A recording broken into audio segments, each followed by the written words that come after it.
नमस्कार। कार्यक्रम सीधा कुरा जनतासँग हेर्नको निमित्त न्यूज 24 टेलिभिजन हेरेर बसिरहनुभएका र इन्टरनेटको माध्यमबाट विश्वभर हामीलाई हेरेर बसिरहनुभएका तमाम दर्शक महानुभावलाई हार्दिक स्वागत गर्दछु।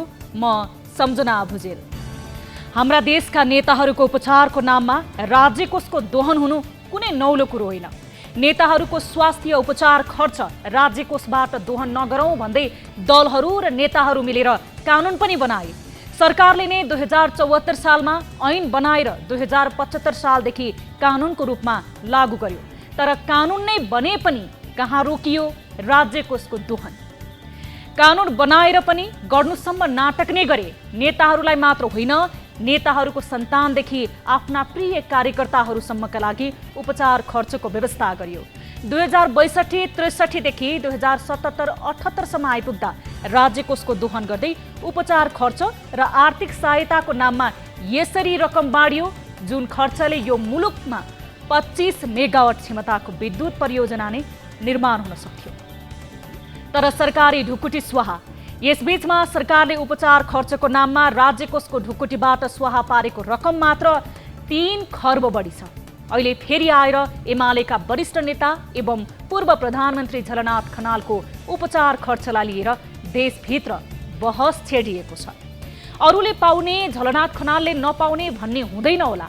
त्यसमाथि आदरणीय नेता झलनाथ खनालप्रति हामीले कुनै आग्रह र पूर्वाग्रह पनि राखेका छैनौँ। तर के अब त्यो 2075 सालमा बनेको कानुनलाई चाहिँ के मकैको खोस्टा नै बनाइदिने? त्यो कानुनमा विदेशमा उपचार गर्न गएकाहरू कसैको पनि उपचार खर्च राज्य कोषबाट नबेहोर्ने व्यवस्था गरिएको छ। तर यो व्यवस्थालाई मिचेर निवर्तमान केपी शर्मा ओली सरकारले नयाँ दिल्ली स्थित नेपाली राजदूतावास मार्फत 30 लाख रुपैयाँ उपचार खर्च नेता खनालका लागि नयाँ दिल्ली पठाइसकेको छ। ओलीले त पठाए तर अझै वर्तमान सरकारका प्रधानमन्त्री शेरबहादुर देउवाले पनि खनालको उपचार खर्च सबै सरकारले बेहोर्ने घोषणा खुमलटार स्थित पुष्पकमल दाहाल प्रचण्डको निवासमा पुगेर गरिसकेका छन्। दिल्लीको एक अस्पतालमा उपचाररत खनाललाई फकाउनु थियो, ओलीलाई उनले पठाए। त्यसमा एमाले भित्रको पनपिदो विवादले पनि काम गरिरहेको थियो। त्यतिखेर ओलीलाई सत्ता टिकाउनु र एमाले बचाउनु थियो। अहिले देउवालाई गठबन्धन टिकाउनु छ र आफ्नो सत्ता यात्रालाई अझै बलियो बनाउनु छ। राज्य कोषको दोहन नेताहरू र दलको स्वार्थका लागि कानुनमाथि टेकेर गरिएको यो निर्णयलाई अब कसरी व्याख्या गर्ने? हुन त यो देशमा अहिलेसम्म राज्य कोषबाट सबैभन्दा बढी उपचार खर्च लिनेमा दोस्रो नेतामा पर्छन् केपी शर्मा ओली। पूर्व प्रधानमन्त्री एवं नेपाली कांग्रेसका नेता स्वर्गीय सुशील कोइरालाले सबैभन्दा बढी 1,78,17,974 रुपैयाँ लिएका थिए र त्यसपछि ओलीले 1,36,35,137 रुपैयाँ उपचार खर्चको नाममा राज्य कोषबाट लिएका छन्। आफूले लिन पल्केपछि अरूलाई दिन पनि के गाह्रो भयो र ओली महोदयलाई? रकम तपाईको गोजीको होइन, राज्यको थियो। दोस्रो जनआन्दोलन अर्थात् 2062-63 पछि हालसम्म बनेका 13वटा सरकारको पालामा कहिले पनि राज्य कोषको दोहन विभिन्न नाममा गरिरहेको छ। त्यसमाथि सबैभन्दा बढी तर उपचार खर्चको नाममा नै दोहन गरिएको छ। पूर्व राष्ट्रपति डाक्टर रामवरण यादवदेखि राजतन्त्रका हिमायती नेता डाक्टर तुलसी गिरीसम्म, नेपाली कांग्रेसकी नेत्री सुजता कोइरालादेखि पूर्व उपसभामुख पूर्णकुमारी सुवेदीसम्मले राज्य कोषबाट उपचार खर्च पाएकै छन्। त्यसमाथि पुरुष सांसदले सुत्केरी खर्च लिएर जगत हँसाउने देश पनि यही मुलुक हो। नेताहरूको यो शैली हेर्दा अब कुनै पनि हालतमा उपचार खर्चको नाममा आर्थिक सहयोग गर्न राज्य कोषको दोहन नरोकिने निश्चित छ। नेपाली जनता अझै पनि उपचार नपाएर देशभित्रै छटपटिएर मर्नुपर्ने अवस्था विद्यमान छ। ग्रामीण भेगका स्वास्थ्य चौकीमा सिटामोल नपाएर तडपिनुपर्ने नेपाली जनताका लागि नेताहरूको यो उपचार खर्च ठूलो चोट र पीडाको खबर बन्न सक्छ।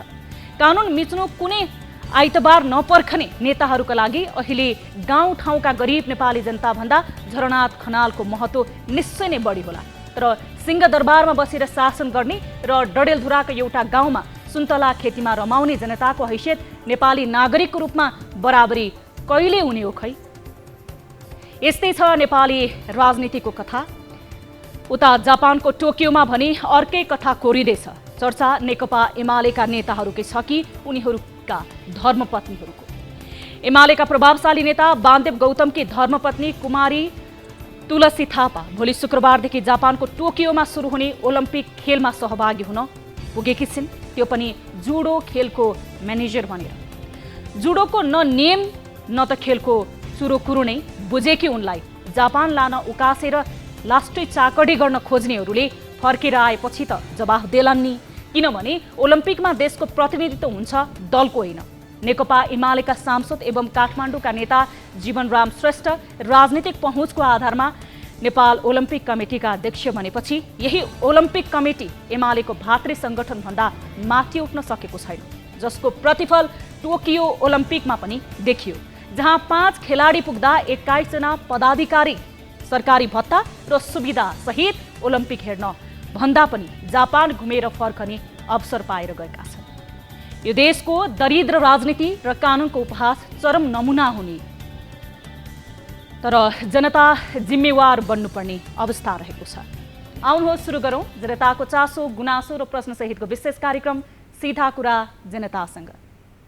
लाइफबोय हात धुने समयका साथमा लाइफबोय।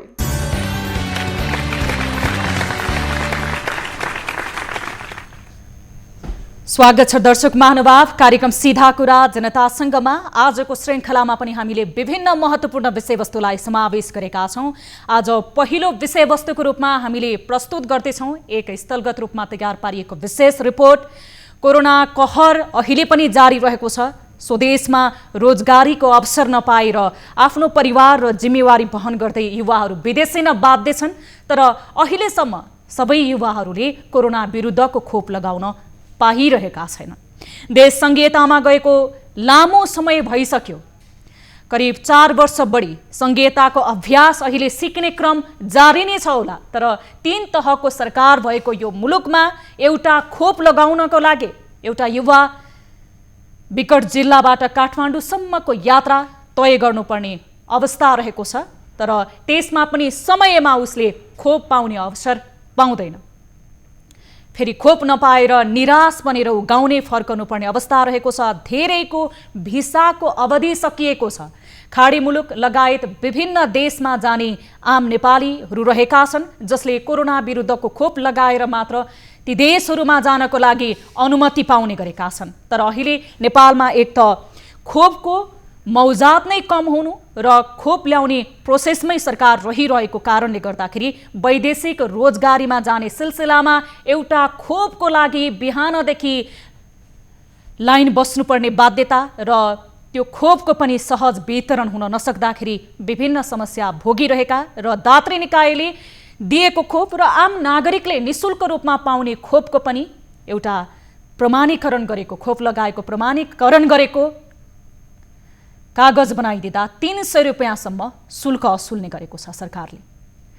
यो विषयलाई आज हामीले पहिलो विषयवस्तुको रूपमा समावेश गरेका छौँ र सम्बन्धित निकायसँग पनि हामी यस विषयमा कुराकानी गर्नेछौँ।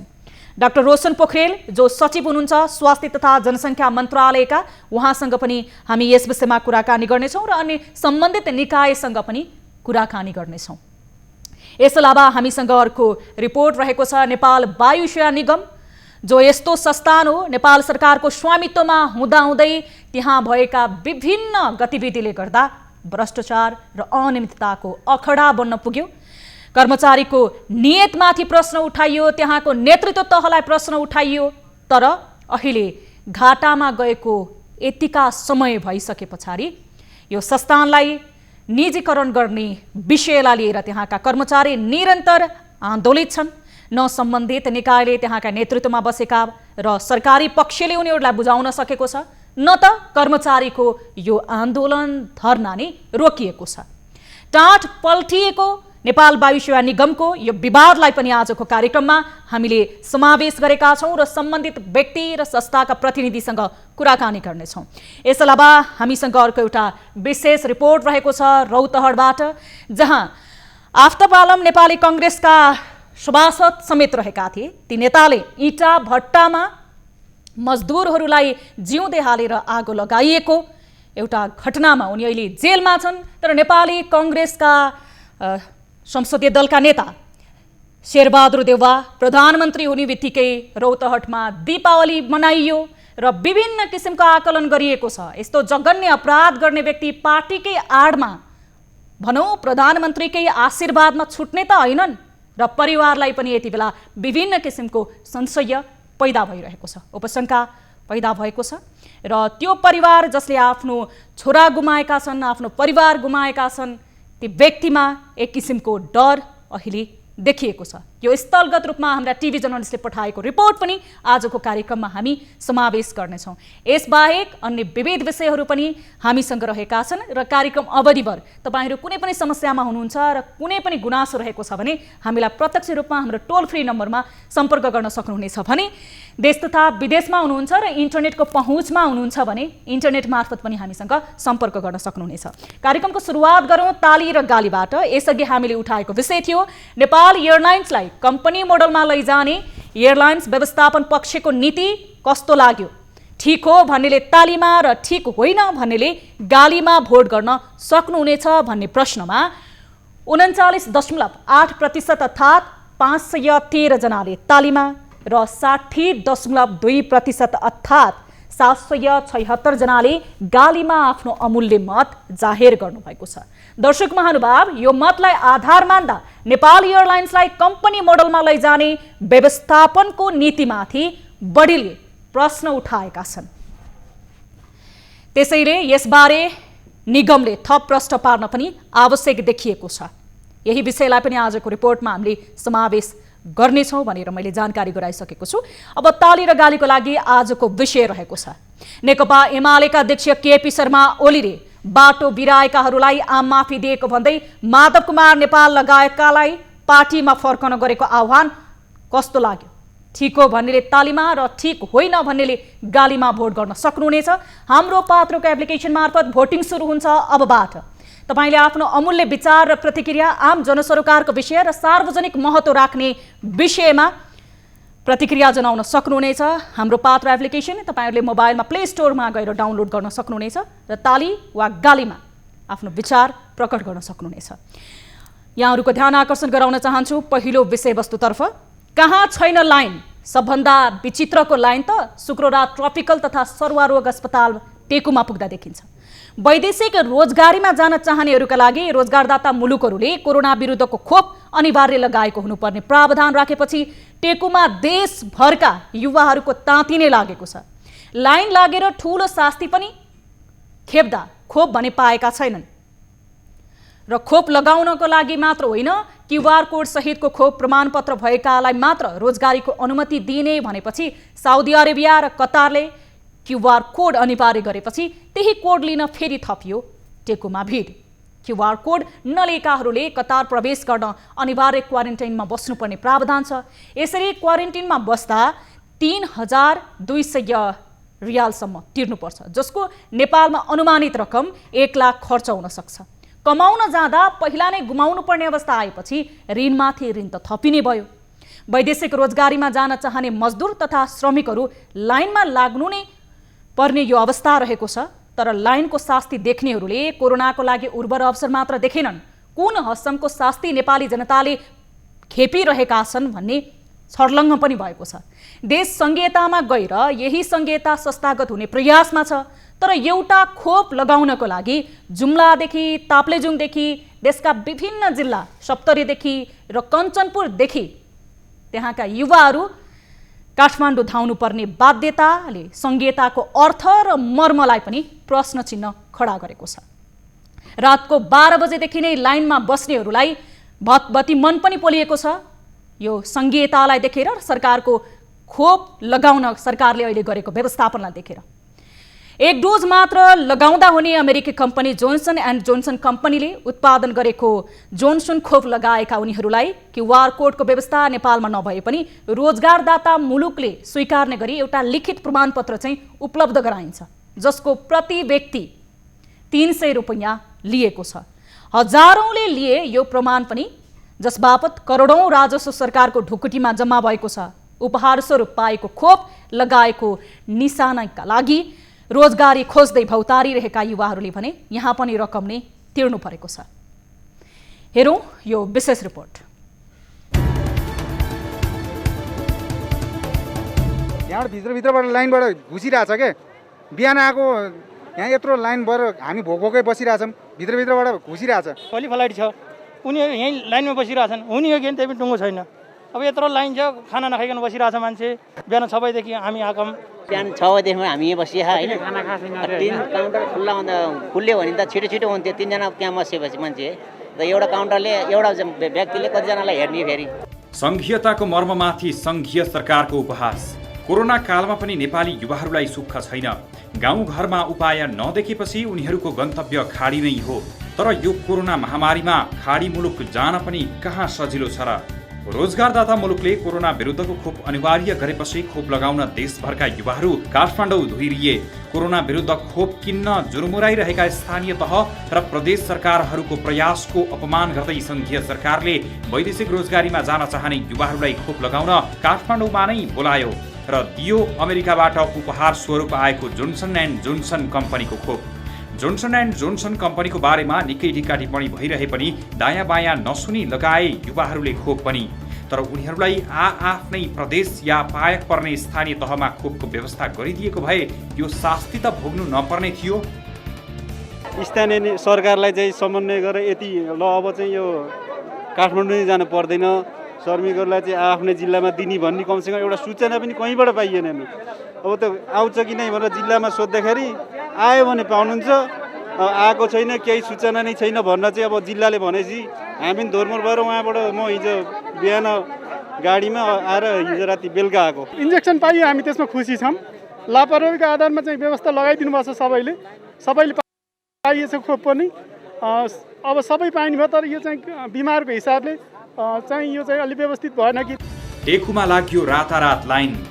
खोप पाउने आशामा राति 12 बजेदेखि नै युवाहरूको भिड लागेको थियो टेकु अस्पतालमा। देशभरका युवाहरू खोप पाउने आशामा लाइनमा लाग्दा टेकु अस्पताल अस्तव्यस्त बनेको थियो भने प्रहरीलाई लाइन अनुशासन कायम गराउन धौधौ परेको थियो।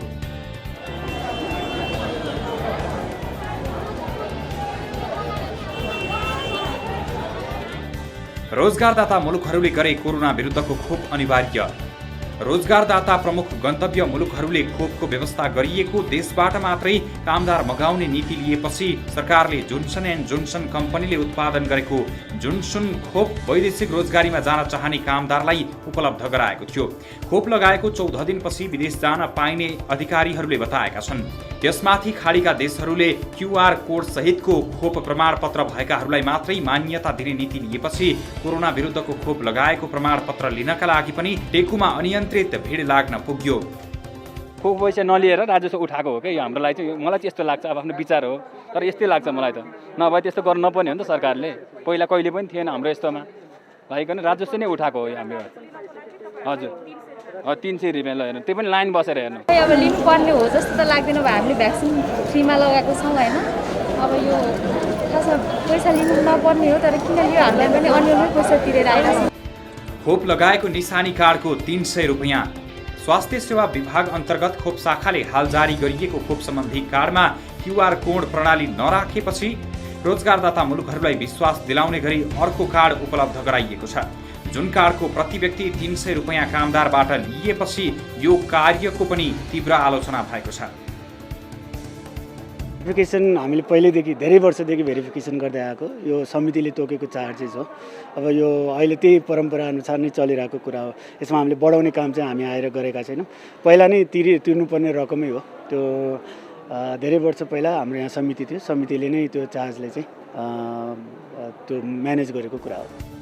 नेपालीहरूको रोजगारीका लागि खाडीका प्रमुख गन्तव्य मुलुक कतार र साउदी अरेबियाले आफ्नो देशमा आउने कामदारलाई कोरोना विरुद्धको खोप अनिवार्य गर्ने नीति लिएपछि अहिले यो अन्य रोजगारदाताहरू मुलुकमा पनि लागू भएको छ। कतारमा खोप नलगाई जानेले झण्डै नेपाली 1 लाख रुपियाँ तिरेर 14 दिन क्वारेन्टिनमा बिताउनु पर्छ। दर्शक महानुभाव, यस विषयमा हामी थप कुराकानी गर्नेछौँ। कुराकानीको लागि हामीसँग टेलिफोन सम्पर्क मार्फत प्रत्यक्ष जोडिनु भएको छ स्वास्थ्य तथा जनसङ्ख्या मन्त्रालयका सचिव डाक्टर रोशन पोखरेल। हामी उहाँसँग कुराकानी गर्नेछौँ। डाक्टर साहब नमस्कार, स्वागत छ यहाँलाई कार्यक्रम सीधा कुरा जनतासँगमा। धन्यवाद। अब देश विकासको महत्त्वपूर्ण हिस्सा ओगटेको छ वैदेशिक रोजगारीमा गएका युवाहरूले पठाउने रेमिटान्सबाट। वैदेशिक रोजगारीमा जाने युवाहरूको लागि खोपको व्यवस्थापन सरकारले कसरी गरिरहेको छ? अब यसमा दुईटै छ। एउटा चाहिँ जो तुरुन्तै जाने हुनुहुन्छ उहाँहरूलाई चाहिँ हामीले यो JNJ को भ्याक्सिन दिइरहेछौँ। हजुर। जो चाहिँ अहिले छुट्टीमा आउनु भएको छ र केही समय नेपाल बसेर जान चाहनुहुन्छ उहाँहरूले चाहिँ भेरोसिल लाउँदाखेरि आज एउटा लायो अनि 1 महिनापछि अर्को लाउँदाखेरि राम्रो हुने देखिएको हुनाले यो दुईटै अप्सन चाहिँ हामीले ओपन गरेका छौँ। अब तपाईँले बताउनुभयो 2वटा नै अप्सन रहेको छ। जो केही समय वैदेशिक रोजगारीमा जानको लागि समय छ उहाँहरूले चाइनाले उत्पादन गरेको खोप भेरोसिल लगाउन सक्नुहुनेछ। जो गइहाल्नुपर्ने छ ती व्यक्तिहरूले चाहिँ अमेरिकाले अनुदानमा दिएको खोप जोन्सन एन्ड जोन्सन लगाउन सक्नुहुनेछ भनेर तपाईँहरूले अनुगमन गर्नुभएको छ। सम्बन्धित ठाउँहरूमा जहाँ जहाँ खोप वितरण भइरहेको छ त्यहाँ गएर बुझ्नु भएको छ ती युवाहरूले सहज रूपमा खोप पाइरहेका छन्?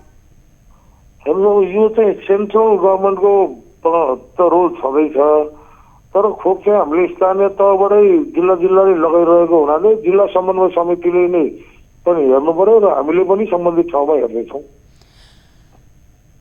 सर, अब तपाईँले बताउनुभयो जिल्लामा खोप पुगेको छ भनेर।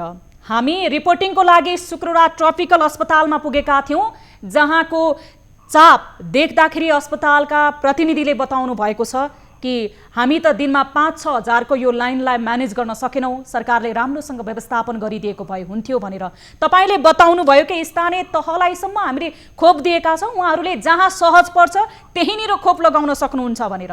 तर वैदेशिक रोजगारीमा जाने एउटा युवाहरू विभिन्न जिल्लाबाट यो अहिले कोरोनाको समयमा यातायात पनि सहज रूपमा सञ्चालन भइरहेको छैन, यो अवस्थामा भोकै बसेर बिहानदेखि लाइन बस्छन् तर खोप लगाउनलाई सहजता छैन। सर, संघीयताले र तपाईँहरूले बनाएको नियमले व्यवस्थापनले छोएको छैन।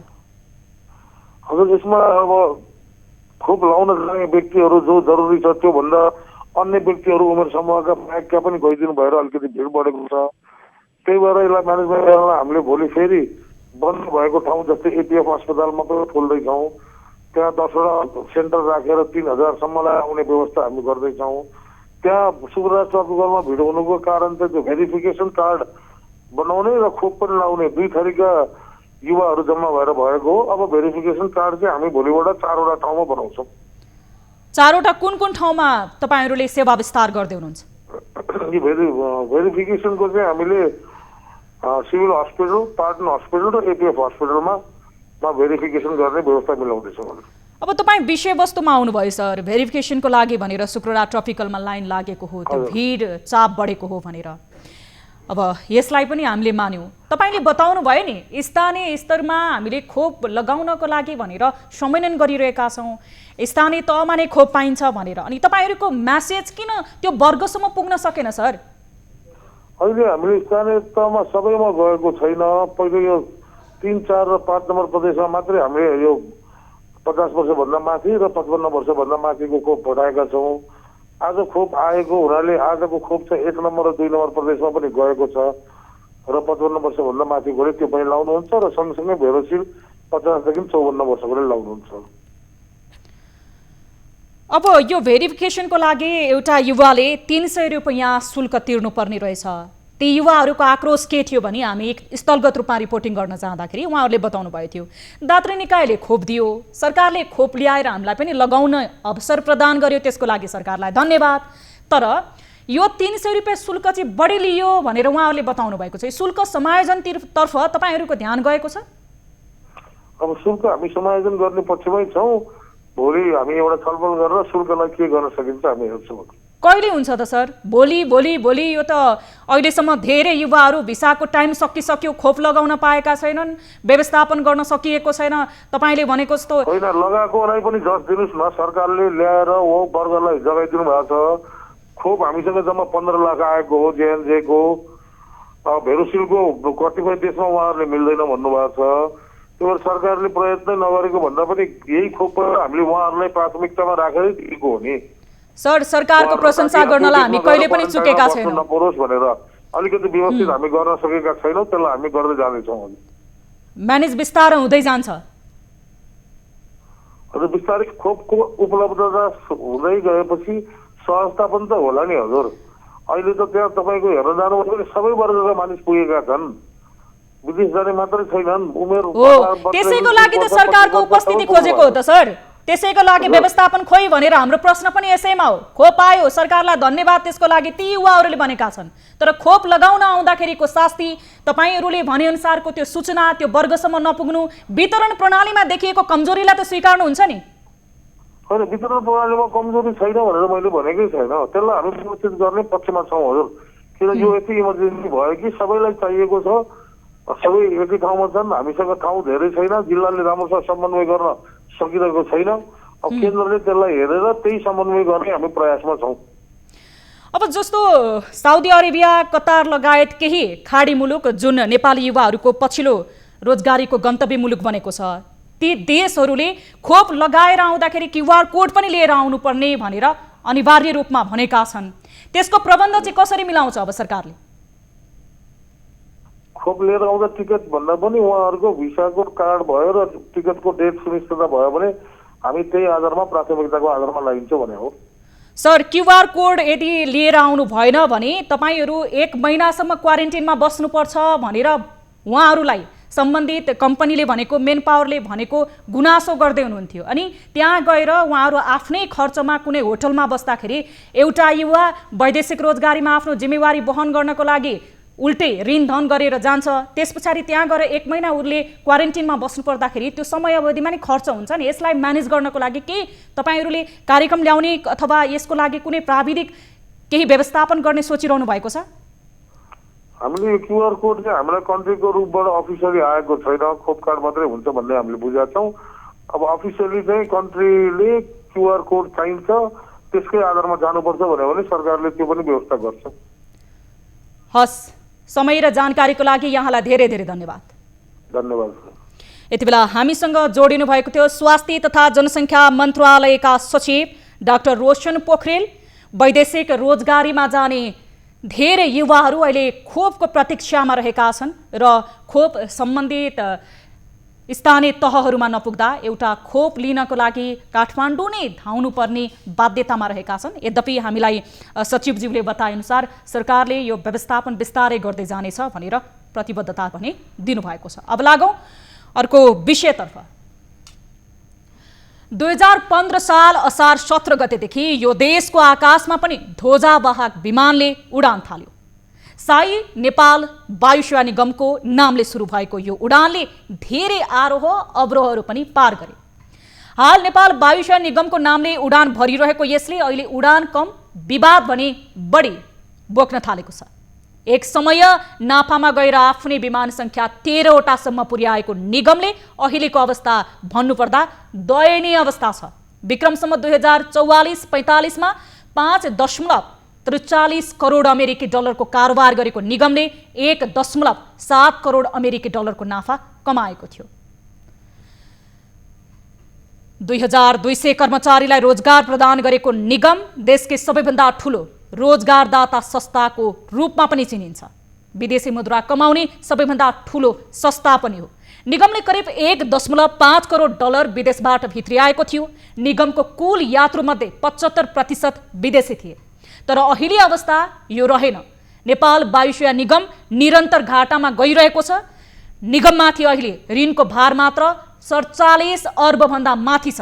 2048 सालदेखि नेपालमा उदार आकाशका नीति अवलम्बन गरिएपछि नेपाल वायुसेवा निगमको प्रतिस्पर्धामा निजी विमान कम्पनीहरू पनि अघि आए। तर त्यसपछि गलत नेतृत्व हाबी हुँदा निगमभित्र विभिन्न काण्डहरू पनि मचिएका छन्। धमिजा काण्ड, चेज एयर काण्ड, चाइना साउथ वेस्ट काण्ड, लाउडा एयर काण्ड, एयरबस काण्ड जस्ता विवादले निगम थिलथिलो बनेको छ। 2015 सालमा नेपाल एयरलाइन्स सुरु भएकै वर्ष सुरु भएको थाई एयरलाइन्स, नेपालको भन्दा 15 वर्षपछि सुरु भएको कतार एयरलाइन्स गरेको प्रगति हेर्ने हो भने आश्चर्य लाग्दो अवस्था छ। आज थाई एयर र कतार एयर दुवै विश्वका गनिएका हवाई सेवामा दर्ज हुँदा नेपाल वायुसेना निगमले भने देशभित्र विश्वास गुमाउँदै गइरहेको छ। भ्रष्टाचार, विकृति र विसङ्गतिको अखडा बन्दा नेपाल वायुसेना निगमले निरन्तर अधोगति भोगिरहँदा यसले सुधार्ने सत्प्रयास भने अझै कतैबाट सुरु हुन सकेको छैन। पछिल्लो समय नेपाल वायुसेना निगमका कर्मचारीहरू निरन्तर हडतालमा छन्। विगत 21 दिनदेखि जारी हडतालले निगमको सबै काम चौपट बनाएको छ। व्यवस्थापनले निगमलाई कम्पनी मोडलमा लान लागेको विरोधमा कर्मचारीहरू पनि निजीकरण गर्न लाग्यो भन्दै विरोधमा उत्रिएका छन्। के हो त निगममा जारी आन्दोलनको चुरो कुरो? यसबारे हाम्रा टिभी जर्नलिस्ट राजन ढकालले तयार पारेको यो रिपोर्ट हेरौँ। यथार्थ के हो? निजीकरण नै हो या कर्मचारीको क्रन्दन मात्र? नेपाल वायु सेवा निगमलाई कम्पनी मोडलमा लैजाने प्रक्रिया सुरु भएसँगै निगमका कर्मचारी आन्दोलित बनेका छन्। उनीहरूले निगमलाई कम्पनी मोडलको नाममा निजी कम्पनीमा रूपान्तरण गर्न लागि भन्दै सङ्घर्षमा उत्रिएका छन्। विरोधमा उत्रिएका कर्मचारीहरूले निजी कम्पनीसँग मिलेमतो गरी निगमलाई बिक्री गर्न खोजेको आरोप समेत लगाएका छन्। कर्मचारीहरूले निगमलाई कुनै पनि हालतमा डुब्न नदिने भन्दै कम्पनी मोडलमा लान खोज्ने निगमको नेतृत्वको राजीनामा समेत माग्दै आएका छन्।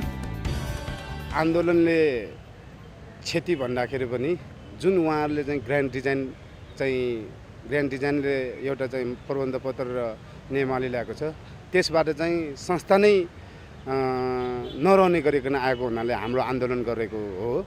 आन्दोलन गर्नको लागि पनि हामीले व्यवस्थापनलाई धेरैचोटि हामीले चाहिँ लिखित रूपमै उहाँलाई ज्ञापन पत्र र मौखिक रूपमा जानकारी गराउँदा व्यवस्थापन योसँग यस समयमा कुरा गर्न नचाहेको हुनाले हामीले चाहिँ आन्दोलन गरेको हो।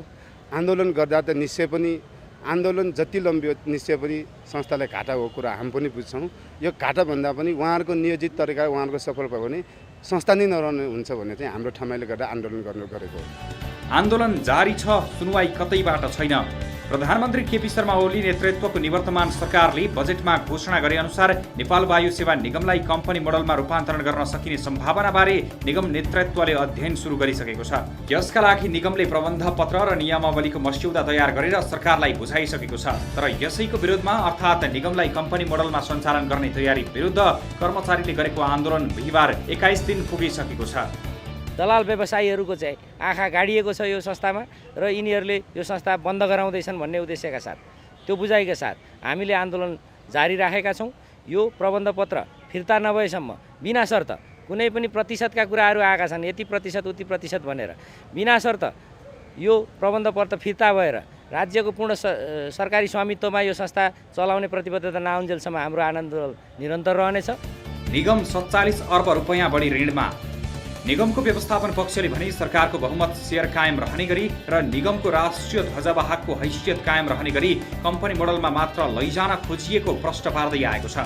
47 अर्ब रुपैयाँ भन्दा माथि ऋणको भार बोकिरहेको निगम यही शैलीमा अघि बढ्दा कुनै पनि बेला ठुलो दुर्घटनामा पर्न सक्ने व्यवस्थापन पक्षको जिकिर छ। डुबिसकेको निगमलाई थप डुबाउन खोजेको आरोप। तर यता नेपाल वायु सेवा निगमका 3वटै कर्मचारी ट्रेड युनियनहरूले भने कम्पनी मोडलमा लाने प्रयासको विरोध गर्दै आएका छन्। उनीहरूले महाप्रबन्धक डिम प्रसाद पौडेलको राजीनामा माग गरेका छन्। निगम व्यवस्थापनले निगमलाई, सरकारलाई र सिङ्गो मुलुकलाई नै गुमराहमा राखेर वायु सेवा निगम जस्तो गरिमामय संस्थालाई अमुक निजी कम्पनीलाई सुम्पन खोजेको आरोप पनि कर्मचारी सङ्गठनहरूले लगाउँदै आएका छन्। नेपाली एयरलाइन्सको अहिलेसम्मको लोन र इन्ट्रेस्ट सबै बुझाउनु पर्ने हाम्रो चाहिँ कति छ भन्दाखेरि तपाईँको चान्चुन 46 अरब छ। अब हाम्रो प्रोपर्टीलाई भ्यालुएसन गरेर 50 अरबमा लैजाने भनेको छ। अहिलेको उहाँले पठाएको हाम्रो प्रबन्धकले पठाएको चाहिँ महाप्रबन्धकले पठाएको चाहिँ रिपोर्टमा 50 अरबमा पुर्याउने भन्ने छ नि त। भनेको नेपाली एयरलाइन्सको प्रोपर्टी 50 अरब हो। अब उहाँले अहिलेसम्म हाम्रो तिर्नुपर्ने 46 अरब मात्रै छ। भोलि कुनै अनि उहाँले कसरी लिएर जानुभएको छ हाम्रो प्रबन्ध बनायो भन्दाखेरि यो कुनै पनि संस्थाले व्यक्तिले चाहिँ किन्ने छ र सम्पूर्ण स्वामित्व दायित्व उसकै रहनेछ भन्नुभएको छ। भन्नु मतलब 50 अरबको प्रोपर्टी एउटाले किन्छ, हाम्रो 46 अरब तिर्दिन्छ अनि बाँकीको 4 अरब चाहिँ आफूले खाने हो। 4 अरब कसरी भन्दाखेरि 4 अरब भनेको चाहिँ उहाँहरूको भ्यालुएसनमा फेरि सिनेमाको जग्गा चाहिँ 4 लाख रुपियाँ आनामा चाहिँ भ्यालुएसन गरिरहेछ। न्यु रोड जग्गा त्यसै 10 लाख रुपियाँमा होला। भनेको मतलब चाहिँ एकदमै लो मिनिमम भ्यालुएसन गरेर चाहिँ बिचको कमिसन खाने खेल भयो भने त्यसको विरुद्धमा आन्दोलन भइरहेको अहिले। निगमको काम चौपट कहिले होला सुनवाई? आफूहरूको आन्दोलनलाई अझ सशक्त बनाउने चेतावनी दिँदै आएका कर्मचारी सङ्घ संगठन र युनियनको आन्दोलनले निगमका धेरै महत्त्वपूर्ण कार्यहरू प्रभावित भएको दावी पनि व्यवस्थापनले गर्दै आएको छ। तर कर्मचारीहरूले विगत 21 दिनदेखि कसैको धरना अझै छोडेका छैनन्। निगमको सञ्चालक समितिले निगमलाई बचाउन निजी सार्वजनिक संस्थानमा लैजानुपर्ने निर्णय गर्दै संस्कृति, पर्यटन तथा नागरिक उड्डयन मन्त्रालयमा प्रबन्ध पत्र बुझाएसँगै आक्रोशित कर्मचारीहरूले चरणबद्ध आन्दोलन गर्दै आएका छन्। विरोधमा उत्रिएका कर्मचारीहरूले निगमलाई कम्पनी मोडलमा लैजाने प्रबन्ध पत्रको मस्यौदा फिर्ता गर्नुपर्ने र महाप्रबन्धक डिमप्रसाद पौडेलले राजीनामा दिनुपर्ने 2 सूत्रीय माग राखेका छन्। कर्मचारीहरूले निगम महाप्रबन्धक पौडेललाई कार्यालय प्रवेशमा समेत रोक लगाउँदै आएका छन्। आन्दोलन चर्कदै गएपछि तालुकवाला मन्त्रालयमा नेतृत्वविहीन हुँदा ठोस कार्य अघि बढ्न सकेको छैन, जसले निगममा अन्यल झनै बढेको छ। सुधारको व्यापक खाँचो रहेको निगमलाई यही ताल र शैलीमा छोड्ने हो भने निगम कुनै पनि समयमा धराशायी बन्ने भने पक्का छ। हामी यस विषयमा थप कुराकानी गर्छौं। हाम्रो टेलिफोन सम्पर्क मार्फत प्रत्यक्ष रूपमा जोडिनु भएको छ नेपाल वायुसेना निगमका महाप्रबन्धक डिमप्रसाद पौडेल। हामी उहाँसँग कुराकानी गर्नेछौँ। नमस्कार पौडेल सर, स्वागत छ यहाँलाई कार्यक्रम सीधा कुरा जनतासँगमा। धन्यवाद। अब 21 दिनदेखि नेपाल वायुसेना निगमका कर्मचारी आन्दोलनमा छन्। अझ मुख्य विषय, मुख्य माग त तपाईँकै राजीनामा लिएर तपाईँको राजीनामा दिनुपर्छ भन्ने माग राखेका छन्। कार्यालय प्रवेशमा तपाईँलाई रोक लगाएका छन्। तपाईँ नेतृत्व तहमा हुनुहुन्छ सर, अहिलेसम्म किन तपाईँहरू बीच वार्ताको प्रयासै नभएको हो कि अथवा सहमतिमा कुनै पनि निचोड ननिक्लिएको? अहिले वार्ता, हजुर धन्यवाद। वार्ताको निम्ति हामीले निकै पहल गरेका छौँ। कर्मचारी साथीहरू चाहिँ वार्तामा आउन मानिरहनु भएको छैन। मैले पटक पटक अनुरोध गरेका छु, तपाईँहरूले जे जिज्ञासा उठाउनु भएको छ त्यो जिज्ञासा हामी सम्बोधन गर्न बसौँ टेबलमा भनेर धेरै पटक भन्यौँ। तर अब वार्ता कमिटी बनाउँदा पनि आउनु भएन, मैले बोलाउँदा पनि आउनु भएन। अब माथिल्लो निकायमा कुरा गर्ने भनेर उहाँहरू भन्नुभएको छ। अब अहिले माथिल्लो निकाय भनिएको मन्त्रालय चाहिँ अहिले अब अलिकति नेतृत्वविहीन भएको अवस्था छ। त्यसले गर्दाखेरि चाहिँ उहाँहरूले भने जस्तो चाहिँ माथिल्लो निकायसँग वार्ता गर्ने अवस्था रहेको छैन। तर अब जे जिज्ञासाहरू उहाँहरूले राख्नु भएको छ त्यो चाहिँ वास्तवमा हामीले नै सँगै बसेर टुङ्गाउन सक्ने अवस्था छ। उहाँहरूको माग तपाईँहरूले नै सम्बोधन गर्न सक्ने अवस्था छ भनेर तपाईँले बताइरहँदाखेरि उहाँहरू तपाईँहरूको यो माग सम्बोधन गर्ने प्रतिबद्धतालाई लिएर विश्वास गर्न चाहिँ किन पछि हटिरहनु भएको छ त? अब उहाँहरूले विश्वास नगर्ने त उहाँहरूको कुरा भयो, उहाँहरूलाई सोध्नु पर्यो। हामीले जुन विशेष गरी प्रबन्ध पत्र नियमावली बनाउँदाखेरि त्यहाँ प्रयोग भएका शब्दहरूमा अलिकति उहाँहरूको अब्जेक्सन हो। त्यो कुरा चाहिँ मैले नै आउनुहोस् बसेर सच्याउँ, त्यसमा कुनै बदनियत छैन, कुनै चाहिँ गलत मनसाय छैन, सच्याउन सकिन्छ, यो त सचारै लैजाउँ भनेर मैले भनेको छु। अब उहाँहरूको चाहिँ अर्को एउटा के सुनिन्छ भने यो कम्पनीमा लाने कुरा नै गर्नु हुँदैन भन्ने कुरा गरिरहनु भएको छ। त्यसले गर्दा अब त्यो भयो भने चाहिँ एक्चुअली नेपाल सरकारको अब नयाँ आदेश के रहन्छ, नेपाल सरकारको निर्देशन के रहन्छ त्यो हामीले कुर्नुपर्ने हुन्छ। अब कम्पनीमा लाने प्रक्रिया आरम्भ गर्ने हो भने त प्रबन्धपत्र नियमावलीको बारेमा कुरा गर्न केही गाह्रो छैन।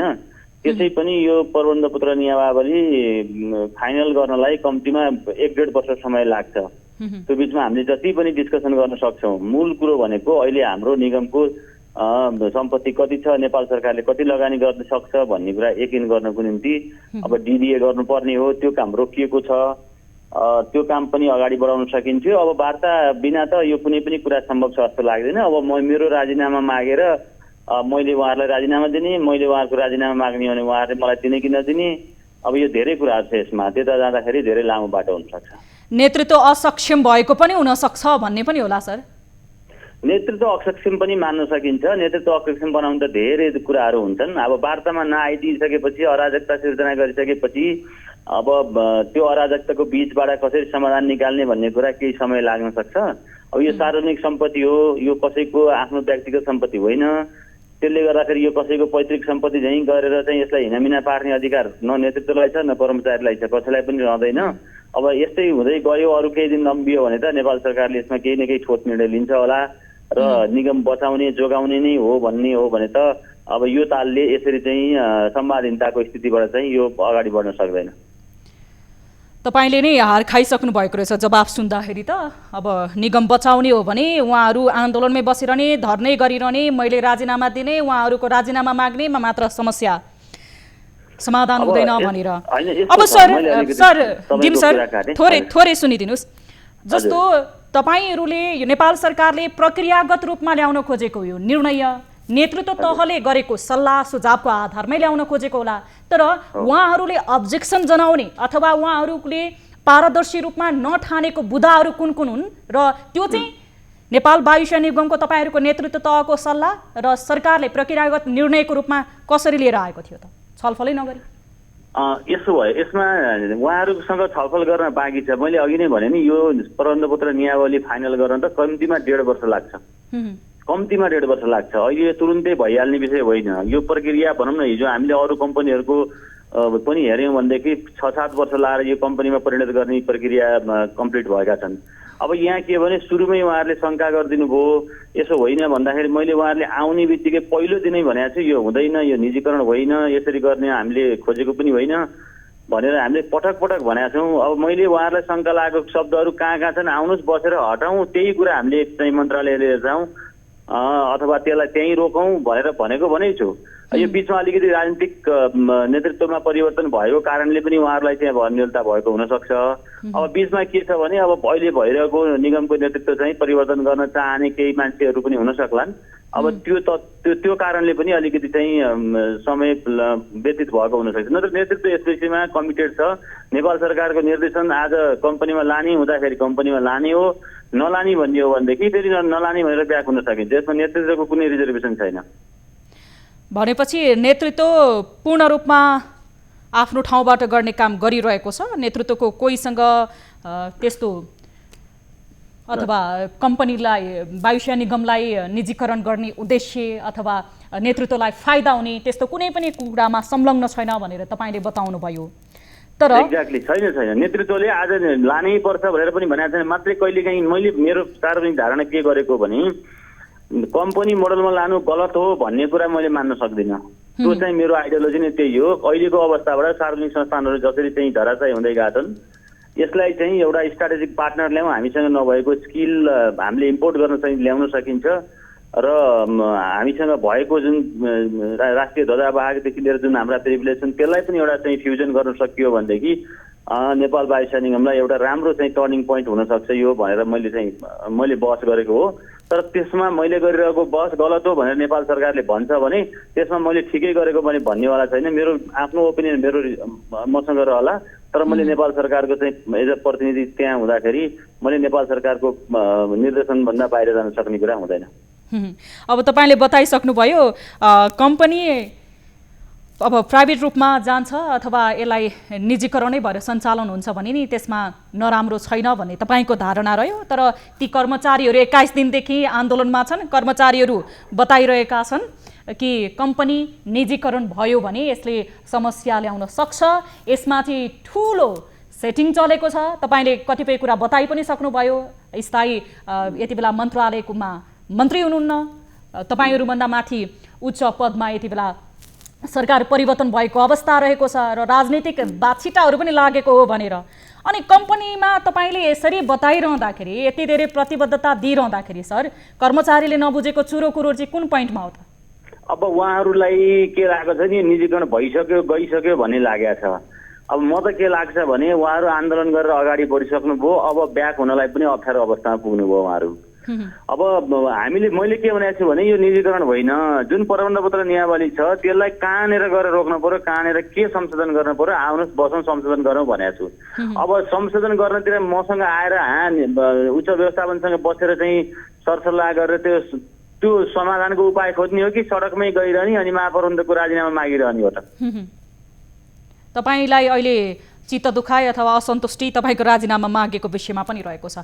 समय र जानकारीको लागि धेरै धेरै धन्यवाद सर। धन्यवाद। यति बेला हामीसँग जोडिनु भएको थियो नेपाल वायुसेना निगमका महाप्रबन्धक डिम प्रसाद पौडेल। नेपाल वायुसेना निगमका कर्मचारीहरू विगत 21 दिनदेखि आन्दोलनमा रहेका छन्, धरनामा रहेका छन्। महाप्रबन्धक डिम प्रसाद पौडेलको राजीनामा माग गरेका छन् भने कार्यालयमा वायुसेना निगमको कार्यालयमा उहाँहरूले पम्पलेट समेत टाँसेका छन्, कार्यालय प्रवेशमा रोक लगाएका छन्, कामकाज ठप्प बनाएका छन्। यद्यपि महाप्रबन्धकज्यूले बताउनु भएको छ यो समस्या समाधान मेरो राजीनामा दिएर अथवा तपाईँहरूको राजीनामा मागेर हुँदैन, एकचोटि सहमति गरौँ, आउनुहोस् छलफल गरौँ भनेर बताउनु भएको छ। यस विषयलाई हामी आगामी श्रृङ्खलामा पनि फलो गर्नेछौँ। कार्यक्रम सीधा कुरा जनतासँगमा एकैछिन छोटो ब्रेक, हेर्दै रहनुहोला न्युज 24 टेलिभिजन। लाइफबोय हात धुने समयका साथमा लाइफबोय। ब्रेकपछि स्वागत छ दर्शक महानुभाव, कार्यक्रम सीधा कुरा जनतासँगमा। आजको कार्यक्रममा हामीले विभिन्न महत्त्वपूर्ण विषयहरू प्रसारण गरिसकेका छौँ र अर्को महत्त्वपूर्ण विषयतर्फ लाग्छौँ। नेपाली कङ्ग्रेसका सभापति शेरबहादुर देउवा प्रधानमन्त्री भएपछि रौतहटका कङ्ग्रेसी जनमा खुसियाली छाएको छ। यसको पछाडि दुईवटा कारण छन्। कम्युनिस्टको बहुमत हुँदाहुँदै कङ्ग्रेसको सरकार बनेकोमा र अर्को जिल्लामा शक्तिशाली नेता आफ्ताब आलम छुट्ने आशमा। आश पनि किन नरहोस्, गत फागुन 19 गते रौतहट पुगेर नेपाली कङ्ग्रेसका सभापति एवं वर्तमान प्रधानमन्त्री शेरबहादुर देउवाले पूर्व मन्त्री मोहम्मद आफ्ताब आलमलाई चिन्ताइदिने, धैर्य गरेर बस्न आग्रह गर्नुभएको थियो। जस्तो सुकै अपराध गरे पनि दलका नेता एवं कार्यकर्ता भएपछि छुट पाउने प्रवृत्ति नेपालमा बढ्दै गएपछि आलम कारागारमा नै सम्भावना कम छ। देउवा नेतृत्वको सरकार बनिसकेपछि पनि गृहमन्त्री बालकृष्ण खाँडले पनि आफ्ताब आलमको अवस्था बुझ्न सरकारी अधिकारी नै कारागारमा पठाएकोले पनि सरकार आलमलाई छुट्याउने तारतम्य बुन्दैछ भन्ने बुझ्न गाह्रो पर्दैन। रौतहटबाट हाम्रा टिभी जर्नलिस्ट बाल विक्रम कार्कीले पठाएको यो फलोअप रिपोर्ट हेरौँ। प्रधानमन्त्री देउबाको त्यो प्रतिबद्धता र कङ्ग्रेसको हर्ष। जिल्लाको बागमती किनारा छेउमा रहेको गढीमाई नगरपालिका वडा नम्बर 6 धर्मपुर स्थित श्री 108 विष्णु महायज्ञलाई उद्घाटन गत फागुनमा रौतहट आएका प्रधानमन्त्री देउबाले आफू आलमलाई छुटाउन लागिरहने प्रतिबद्धता गरेका थिए। उनले कङ्ग्रेसका साथीहरू जेलमा रहेको र आफू छुटाउन लागि परेको बताएका थिए। अहिले अदालतको कुरा हो, त्यसैले धैर्य राखेर चिन्ता नलिई बसे, भोलिका दिनमा परिस्थिति बदलिने पनि देउबाको भनाइ थियो। उनले आलमलाई छुटाउने प्रतिबद्धता गरिरहँदा कार्यक्रम स्थलमा तालीको गडगडाहट नै लागेको थियो। यस्तो कुरा भन्न चाहन्छु कि हाम्रो यहाँका साथी सेक्रेटरीका जेलमा हुनुहुन्छ, उहाँलाई छुटाउनलाई लागेको हुनेछु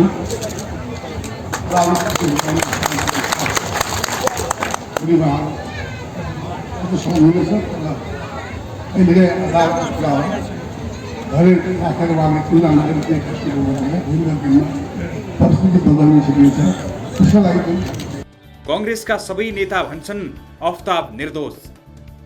त्यति बेला देउबाले उद्घोष गरे जस्तै अहिले परिस्थिति बदलिएको छ। उनकै नेतृत्वमा सरकार बनेको छ। अब आलम रिहा हुने आशा रौतहटका कङ्ग्रेसीमा जागेको छ।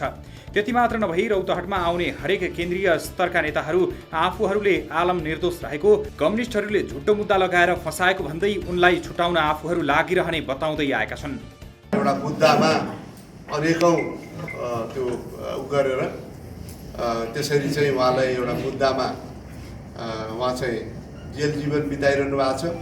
सम्पूर्ण कानुनी रूपमा पार्टीले चाहिँ उहाँलाई सघाउने काम चाहिँ गरेको छ। इँटा भट्टामा मारिएकाहरूको परिवार पुरै त्रासमा। दर्जनौं व्यक्तिलाई इँटा भट्टामा जिउँदै जलाएको आरोपमा पक्राउ परेका पूर्व मन्त्री एवं रौतहट क्षेत्र नम्बर 2 का सांसद मोहम्मद आफ्ताब आलमलाई रौतहट जिल्ला अदालतले पूर्वपक्षका लागि थुनामा पठाउने आदेशपछि हाल उनी केन्द्रीय कारागार काठमाडौँमा रहेका छन्।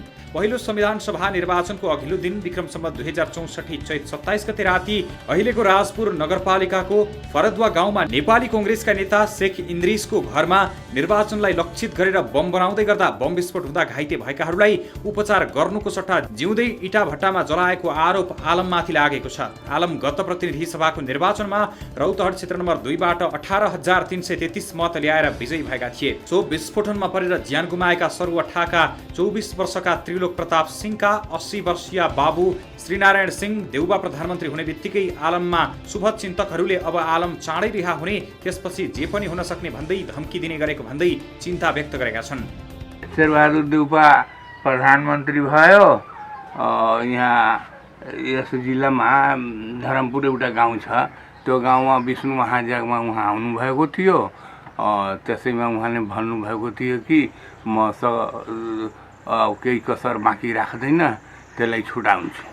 कङ्ग्रेसबाट पनि न्यायको आशा। घटना घटेको 12 वर्षसम्म पनि नेपाली कङ्ग्रेसले अफ्ताब आलमलाई जोगाइराखेकोमा कम्युनिस्टहरूको सरकार आएपछि मात्र आलम पक्राउ परेपछि आफूहरूले न्यायको आशा पलाउँदै गएकोमा फेरि कङ्ग्रेसको सरकार आएपछि त्यो आशा कमजोर भइरहेको सिंह बताउँछन्।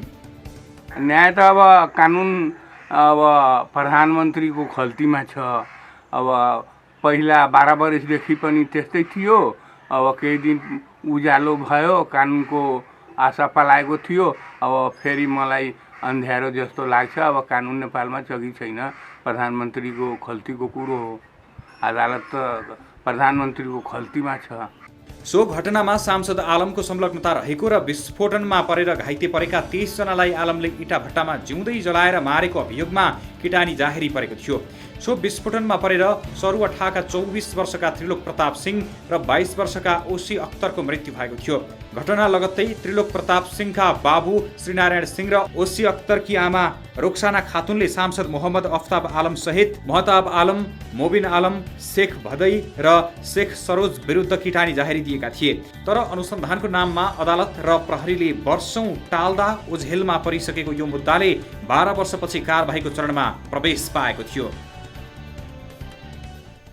दर्शक महानुभाव, एक पिता जसले आफ्नो छोरा गुमाएका छन्, विगत 14 वर्षदेखि छोराको आत्माले न्याय पाओस् भनेर लडाई लडिरहेका छन् र उनी यो देशको कानुन पाहोर र पहुँचमा चल्छ भन्ने बुझिसकेका छन्।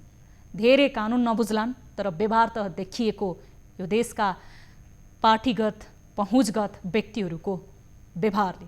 उनले बताएका छन् प्रधानमन्त्री त नेपाली कङ्ग्रेसका सभापति शेरबहादुर देउवा भने अब उनको खल्तीमा कानुन छ, मैले त न्याय कसरी पाउने, यही बताइरहेका छन्। र हामीसँग स्वयं जिउँदै पोलेर मारिएका युवा त्रिलोक प्रताप सिंहका ज्येष्ठ नागरिक पिता 80 वर्षीय पिता श्री नारायण सिंह जोडिनु भएको छ भाइबर मार्फत। प्रत्यक्ष रूपमा हामी उहाँसँग कुराकानी गर्नेछौँ। नमस्कार बुवा, स्वागत छ यहाँलाई कार्यक्रम सीधा कुरा जनतासँगमा। नमस्कार। अब तपाईले आफ्नो छोराको मृत्युपछि 14 वर्ष भयो न्यायको लागि लडिरहेको, यो समयमा के कस्तो दुःख र अप्ठ्यारोहरू भोगिरहनु भएको छ? अब 14 वर्ष त कानुनको कुनै थिएन। म त विश्वास गरेको थिएँ कि बुवा टिभी खोल्नु भएको छ भने तपाईले टिभीलाई बन्द गरिदिन लगाउनुस् न। बन्द गरेर बन्द भयो। हजुर, अब भन्नुस् बुवा। त 12 वर्षमा त कानुनको मैले अनुभूति केही पाएन। नेपालमा कानुनै छैन, किनकि नेपाली कङ्ग्रेसको सरकार थियो। अब 14-12 वर्षपछि ओली सरकारको पालामा कानुनको अनुभूति पाएँ। अब नेपालमा कानुन छ, तर फेरि शेरबहादुर देउपाजीको धरमपुर गाउँको भाषणमा उहाँले भन्नुभयो कि म कुनै कसर बाँकी राख्दैन अफ्ताब आलमको छोडाउनको लागि। अब त्यही मलाई शङ्का भइरहेको छ कि अब शेरबहादुर देउपाले यस्तो भनेको, अब त प्रधानमन्त्री भयो शेरबहादुर देउपाजी, अब उहाँले त छोडाउनुहुन्छ। यता गाउँहरूमा मान्छेहरू भन्छ कि अब त शेरबहादुर देउपा प्रधानमन्त्री भयो, अब त अफ्ताब आलम छुटिहाल्छ। अब भोलि तपाईँ आफ्नोको लागि सोच्नुहोस्। अब राजपुर अफ्ताब आलमको गाउँमा जुन दिन शेरबहादुर देउपा प्रधानमन्त्री हुनुभयो, त्यो दिन खुसियालीमा पड्का बन्दुक पड्कायो, झडप पनि भयो, एकजनाले घाइते पनि भयो। अब विश्वास त अब मलाई लाग्दैन। कानुनको आशा पलाएको थियो, तर अब त्यो आशा अब मुर्झाउने जस्तो लागिरहेको छ। बुवा, अब यो समयमा तपाईँलाई आफ्ताब आलमका पक्षका मानिसहरूले, स्वयं आलमको पहुँचका मानिसहरूले कतिको धम्की दिए? धम्की त अब धेरै आउँछ। अब त आफ्ताब आलम निस्किहाल्छ जेलबाट, शेरबहादुर देउपाजीले भन्नुभएको छ। तर शेरबहादुर देउपाजी अहिले सरकारमा हुनुहुन्छ, उहाँसँग मेरो यो अनुरोध छ कि खैर, खून, खाँसी, खुसी, बैर, प्रीत, मधुपान यो सातवटा चिज कुनै हस्तीवाला मान्छे भएको भय दबाउन सक्दैन। उहाँ प्रधानमन्त्री हुनुहुन्छ, उहाँलाई राजनीतिक मुद्दा भन्नुहुन्छ, त मेरो छोरा कहाँ छ? त्यो सरकारले पत्ता लगाएर मलाई बताइदियोस्, यो झुठो मुद्दा छ त मेरो छोरा जीवित छ, कहाँ छ, के छ? सरकारको त पावर त्यति हुन्छ नि, त्यो पत्ता लगाउनु। सरकारले पत्ता लगाएर म निर्दोषलाई फसाएको छु, झुठो छ, त मलाई कानुनबाट जुन सजाय हुन्छ त्यो म भुक्ताउनको लागि तयार छु। बुवा, हामीसँग जोडिनु भयो त्यसको लागि धेरै धेरै धन्यवाद। हामी यो विषयमा तपाईँले बताएअनुसार त्यहाँ धम्की दिइरहेका छन् आलम पक्षका केही व्यक्तिले। हाम्रो पार्टीको सरकार आयो, हाम्रो पार्टीको प्रधानमन्त्री हुनुहुन्छ शेरबहादुर देउवा, अब तिमीहरू एकदम सोचेर बस, अब आलम छुट्नुहुन्छ भनेर जसले धम्की दिइरहनु भएको छ। यो कुरा पनि उहाँहरूले धम्काएअनुसार सत्य नहुन सक्छ। हामी सरकार पक्षका व्यक्तिसँग पनि यो विषयमा कुराकानी गर्नेछौँ। धेरै धेरै धन्यवाद।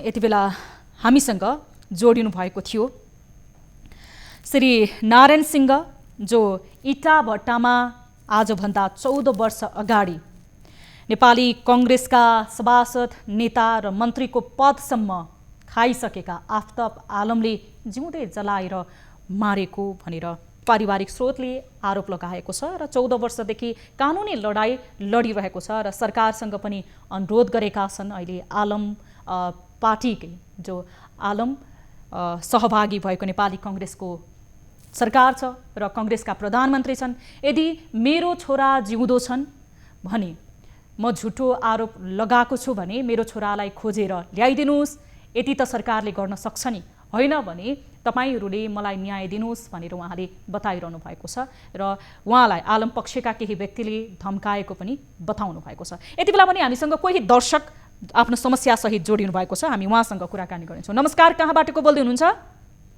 हजुर, म साङ्गे तामाङ, तनहुँ जिल्ला भानु नगरपालिका वार्ड नम्बर 8 बाट। साङ्गेजी, हामी कार्यक्रमको करिब अन्तमा छौँ, तपाईँले आफ्नो समस्या छोटकरीमा राख्न सक्नुहुन्छ। हजुर, साङ्गे तामाङ, भानु नगरपालिका तनहुँ 8 बाट हो। हजुर, मेरो चाहिँ यहाँ कुपेटमा मेरो भाइ अमिर तामाङको मृत्यु भएको छ। हजुर हजुर, साउन 4 गते राति 11:55 PM जाँदाखेरि अब हामीले यताबाट पहल गर्ने, अब कहीँ केही माध्यमै नभएर हामीले खबर गरेको हजुरहरूलाई, अब केही हुन्छ कि केही, अब हामीलाई माहौल मिल्छ कि, अब उताबाट खै कन्ट्याक्ट केही भएन, हामीले त्यसको लागि केही जानकारी पनि पाएकै छैनौँ। अब त्यही हो, तपाईँहरूलाई फोन गरेर। सामीजी, हजुर, अब तपाईँको भाइ रोजगारीको लागि जानुभएको थियो? हजुर सर। कुन कम्पनीबाट जानु भएको? उहाँ लिगल रूपमै जानु भएको होइन? पहिला त लिगलमा गएको थियो, पछि 2 वर्षपछि चाहिँ उसको अब कम्पनी राम्रो नभएको कारणले अब यहाँ अब कमाइ पनि, घरको ऋण आर्थिक स्थिति कमजोर भएकोले अब तिर्न नसक्ने कारणले ऊ चाहिँ अब इलिगल भयो। इलिगल हुनुभयो। यदि लिगल रूपमा उहाँ जानुभएको थियो भने तपाईँलाई जानकारी पनि गराइदिन्थ्यौँ हामी। काठमाडौँको बबरमहलमा वैदेशिक रोजगार बोर्ड छ, जसले त्यहाँ अल्पत्र अवस्थामा बसेका, त्यसै गरी मृत अवस्थामा अल्पत्र रहेको त्यो शवहरूलाई पनि देश झिकाउनको लागि, व्यवस्थापन गर्नको लागि पहल गर्छ। एकचोटि त्यही पनि तपाईँहरू बबरमहलमा गएर वैदेशिक रोजगार बोर्डसँग सम्पर्क गर्न सक्नुहुनेछ र हाम्रो तर्फबाट पनि हामी प्रयास गर्नेछौँ। हामीसँग जोडिनु भयो, धेरै धेरै धन्यवाद। यति बेला हामीसँग एक दर्शक जोडिनु भएको थियो आफ्नो समस्यासहित। वैदेशिक रोजगारीको सिलसिलामा आफ्नो भाइ अमृत तामाङ परदेश जानुभएको थियो र उहाँको त्यहाँ मृत्यु भएको विषयमा जानकारी गराउँदै हुनुहुन्थ्यो। अब कसरी त्यो सबलाई देश झिकाउने भन्ने उहाँहरूलाई चिन्ता रहेको छ।